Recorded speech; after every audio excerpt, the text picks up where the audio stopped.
Michelle Rodriguez is known for her tough chick roles, but not many people know what she's like off camera.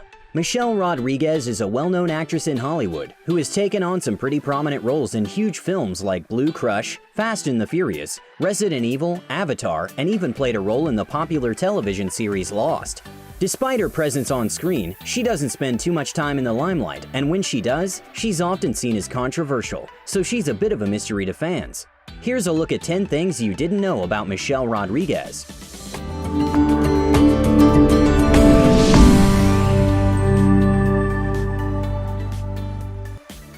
Childhood.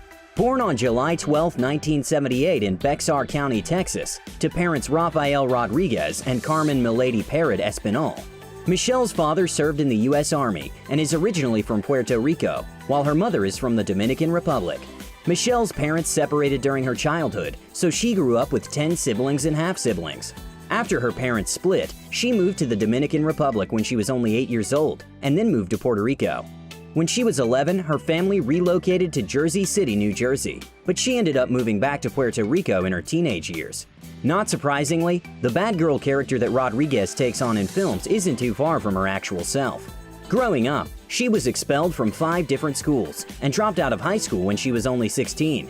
She got her GED later in life. Her legal first name.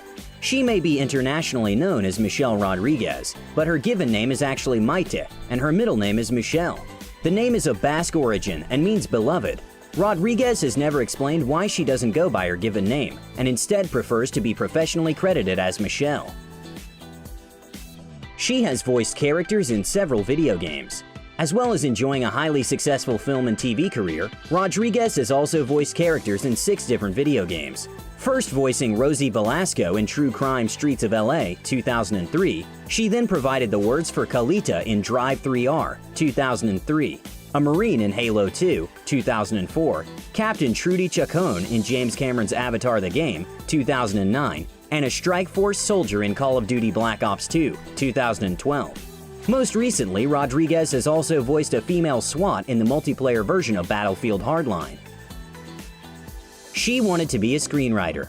Rodriguez's childhood was strict. She was raised as a Jehovah's Witness and wasn't allowed to watch any movies as a child.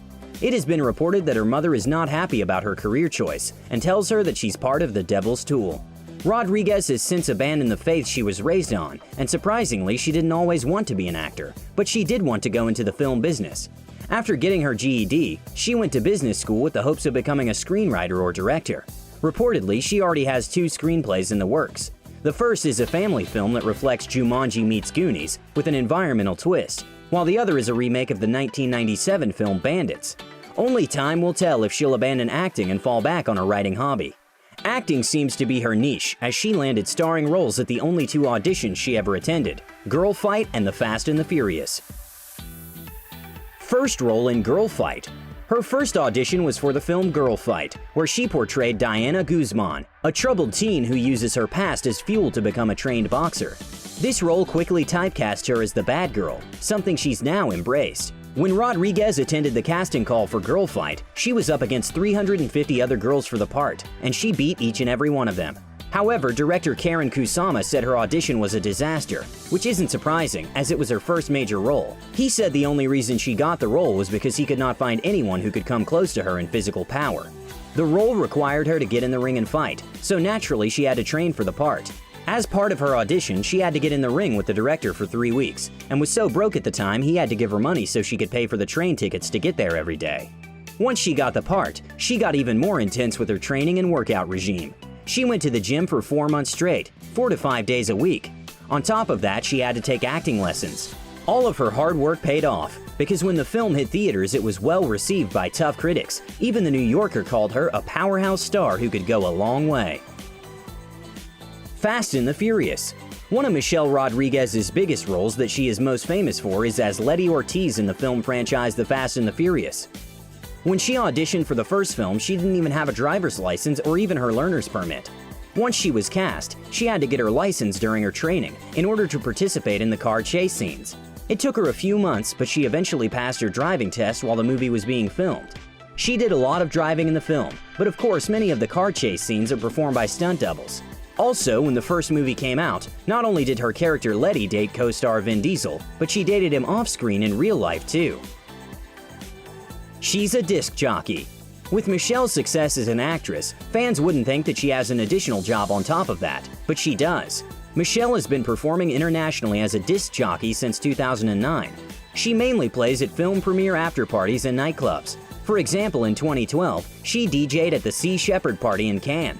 When asked about her interest in music, she said, "For the most part, I like playing for mature crowds, so that I can go all the way back to the 1930s, then through the 1960s, 1970s, and 1980s. Then kick it into house, hip-hop, and R&B. I like to mix it up. It's pretty eclectic." She sounds like she's all over the place. She's bisexual. There has been plenty of speculation regarding Michelle's sexuality, and she's definitely alluded to the fact that she is bisexual. She's been linked to many of her co-stars of both sexes, including Vin Diesel, Oliver Martinez, Kristanna Loken, and was seen making out with Cara Delevingne courtside at a basketball game. For a long time, Rodriguez refused to put a label on her sexuality and avoided a direct answer when asked the question. But in May 2014, Rodriguez opened up about her sexuality and said, "Bi, yeah, I fall under the B category of LGBT." The year before that, she had told Entertainment Weekly that she admitted she had gone both ways. "I've never walked the carpet with anyone, so they wonder. They're not too far off. I've gone both ways. I do as I please. I am too effing curious to sit here and not try when I can. Men are intriguing. So are chicks." Failure to launch clothing line Ishka Dada. In 2007, Michelle Rodriguez announced that she would be branching out from acting and into the fashion business. Her new venture would be to start her own clothing line called Ishka Dada. The idea behind her new line was to create something that was multi-ethnic and was environmentally friendly or had a positive influence on the environment. Michelle's intention was to travel around to a dozen different countries, including Brazil and China, to study different cultures, social classes, and history, so that she had the intellectual resource to back her fashion line. "The company that I want to start should be ethnic. I think there is a growing awareness and people are opening their eyes about the world and the environment," she said. Unfortunately, the clothing line never took off. The company was approved and a trademark was granted, but there's been no further progress thus far. Criminal past. Michelle Rodriguez's bad girl character carries over from her on-screen characters into her real life. She spent a total of 26 days behind bars thus far for 4 separate incidents. Most involved driving. Her first arrest was in March 2002 under assault charges, which were eventually dropped after her roommate decided not to take the case to court. Her freedom was short-lived when 18 months later she was back in court under 8 misdemeanor charges for a hit-and-run and driving under the influence of alcohol. In June 2004, she pleaded no contest to the hit-and-run, driving with a suspended license, and DUI. She was given a 48-hour jail sentence, allotted mandatory community service hours at 2 different New York hospitals, and a 3-month alcohol program. Michelle was also placed on probation. In 2005, once again Rodriguez was pulled over, but this time it was for speeding.